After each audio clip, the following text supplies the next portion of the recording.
Hello ladies and gentlemen, and welcome back to another week here at Coastal Trails Media. And today I want to walk through a very interesting episode of Building a Holistic Life that is focused all around this concept of how do you progress in the face of adversity. So let's jump into it.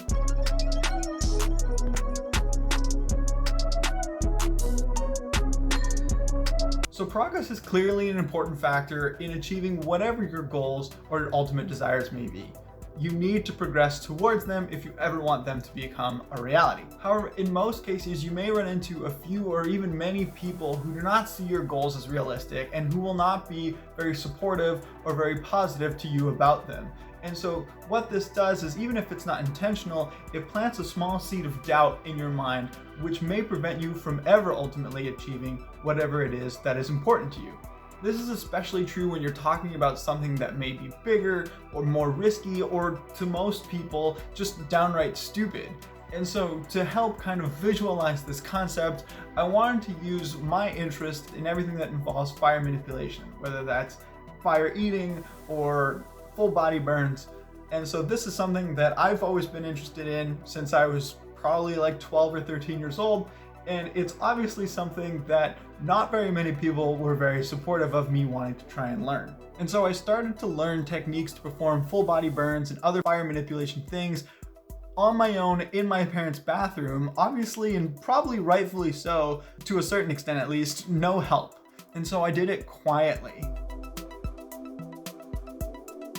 And that brings me to my first point, and that is, don't necessarily divulge whatever your goal is or whatever it is that you're trying to work on to everybody. Specifically those people who you may be emotionally close to, but who you know will probably not be necessarily positive or supportive in you attaining whatever goal that may be. So eventually I found people who were crazy enough to lend me a hand and provide positive and constructive relationship that led to leaps and bounds in not only my ability, but also my confidence, which then in turn was an even greater asset for me in the long run. So while you don't want to necessarily bring everyone in, it is important that eventually you find somebody who is like-minded, potentially more experienced than you, in order to provide you with that positive feedback and that support that you may need during the tougher times in your journey. It is also important to understand at this point that all criticism probably has a small grain of truth in it.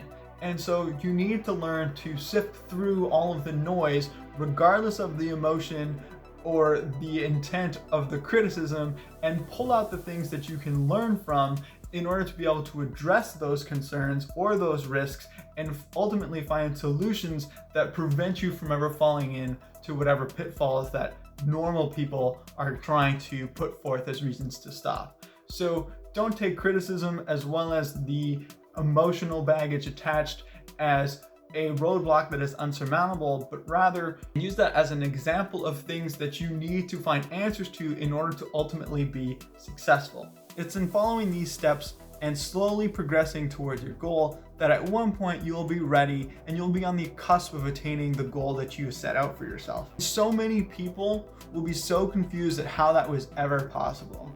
They'll see an overnight success without ever knowing all the work that went into it behind the scenes. And in a way, seeing that mystery and seeing them not being able to believe that you are able to accomplish this is almost more motivating and more driving than accomplishing whatever the goal may be, because there is some sort of amazing feeling that comes with being able to prove all those people wrong, even though they didn't know they were wrong to begin with. The most impressive feats do not just happen overnight, but rather it often takes a whole bunch of smaller steps that need to be accomplished in the correct order in order to progress to that ultimate goal.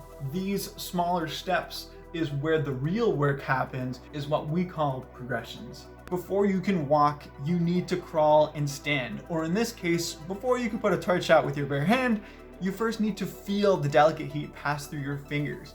And once you start to gain control at one level, then you're ready to move on to the next small step along your journey.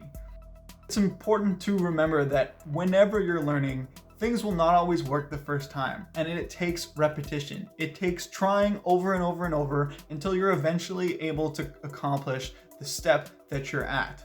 And other times things just blow up in your face. And the most important part is to get up, dust yourself off, and try again. Eventually you'll push beyond what you think is possible, or you'll break through that glass ceiling and you'll attain that next level that you were searching for. It's so important to remember that progress takes time, and there will be steps forwards and steps backwards. It's just important to remember that you have to have more steps forwards than backwards. As you accomplish your progressions, your confidence grows and you start to attempt bigger and scarier steps. And in doing so, you actually manage to push yourself to the next level, and your progress becomes exponential at that point because you have all of that experience and all of that foundation that you're building on from here. If you could accomplish the first 10 little steps, then why can't you accomplish the next 3 big steps? Ultimately, the ability to sift through the noise and pull out the wisdom is what leads to the impossible for most becoming possible for you. So I thought that fire manipulation and stunts and things of that nature was a great visual backdrop to the lessons that are involved in how to progress even in the face of adversity.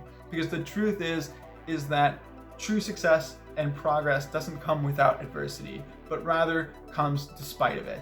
Remember that those who wish they could would rather tear people down than figure out a way of helping them achieve what it is that they want. And so we can't take it personally when someone doesn't see the vision that we have or does not think that we are able to do it. Rather, force yourself to take it as a challenge rather than to allow it to destroy whatever inspiration or motivation that you have. And in that sense, accomplishing your goals is actually a relatively easy process. The first thing you have to do is to remember not to bring everyone in on your goals, especially at the beginning. But the second step is to find people who may have more experience or more knowledge in whatever field it is that you're looking to progress in order to help you get to that next level. And then finally, you have to put in the work. You have to find the next small step that you need to accomplish and go about actually achieving that. The journey of 1,000 miles begins with the first step, and that doesn't matter if that's a hike or if that's progress towards a goal. So with that, I want to say thanks a lot for watching this video. I hope you pulled a little bit of information or knowledge from the fun kind of video in this scenario. And if you are interested in making the most of your life, regardless of kind of your situation, I would definitely say subscribe to this channel, follow Coastal Trails Media on Instagram, because every week I try and post a video that talks about how to make the most of your life, regardless of whether you're at a low income, you're a student, you're a young professional just starting out in their career, or you have a family and you're kind of strapped for cash. Creative and objective ways to make the most of the things that you have and maximize your life. So with that, I want to say thanks very much for watching, and I'll see you guys next week.